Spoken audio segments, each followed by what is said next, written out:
નમસ્તે બાળ મિત્રો, શિવમ વિદ્યાલય તરફથી ઓનલાઈન શિક્ષણની અંદર હું કવિતા મેડમ આપ સૌનું સ્વાગત કરું છું.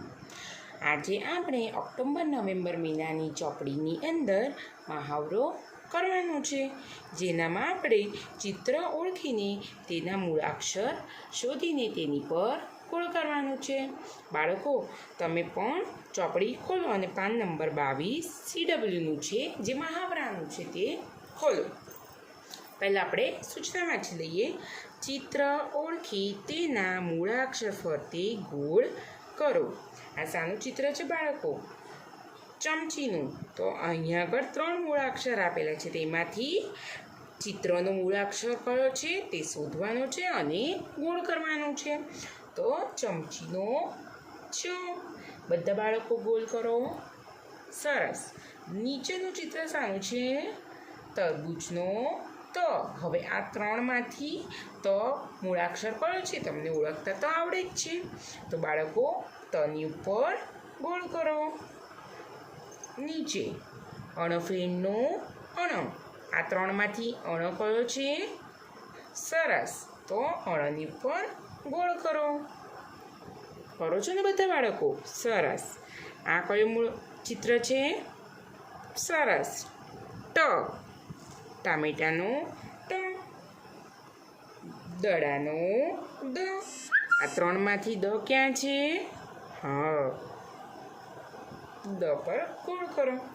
નીચે ઠળિયાનો ઠ. તો આપણે ઠની ઉપર ગોળ કરીશું. બધા બાળકોએ ચિત્ર ઓળખીને મૂળાક્ષર શોધીને ગોળ કર્યું ને? સરસ. હવે આપણે નીચેની સૂચના વાંચીએ. ચિત્ર જોઈ તેનો મૂળાક્ષર લખો. હવે આ પહેલું ચિત્ર શાનું છે? થર્મોસનું. તો આપણે અહીંયા શું લખવાનું છે? થર્મોસનું થ. સરસ. લખો હા મારી સાથે બધા બાળકો. બાજુમાં ડગલાનો ડ.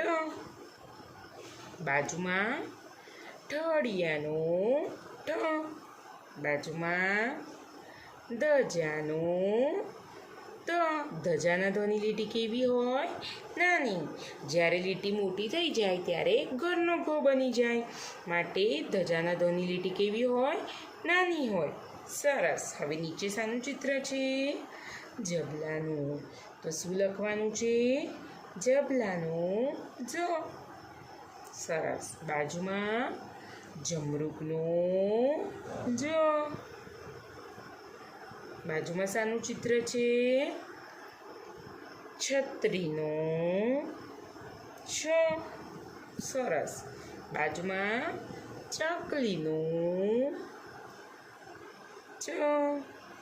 બાળકો, આજે આપણે ચિત્ર જોઈને મૂળાક્ષર લખ્યો અને ચિત્ર ઓળખીને મૂળાક્ષર પર ગોળ કર્યું. હવે આની સામેનું પાન એટલે કે પાન નંબર 23 HWનું જે છે તે તમારે કરવાનું છે. અને વાલીશ્રીને નમ્ર વિનંતી કે બાળકને આ પ્રમાણેના ચિત્ર નોટમાં દોરીને આપે, જેથી બાળકો તેનો મૂળાક્ષર લખી શકે અને ચિત્રની જે બાજુમાં મૂળાક્ષર લખેલો હશે તે ઓળખે અને તેની ઉપર ગોળ કરે. હવે આનું લેસન તમારે નોટમાં કરવાનું છે અને ચોપડીમાં પણ કરવાનું છે. આવતા વિડીયોમાં આપણે ફરી મળીશું. ત્યાં સુધી બધા બાળકો ઘરે રહો, સ્વસ્થ રહો અને સુરક્ષિત રહો. આવજો બાળકો.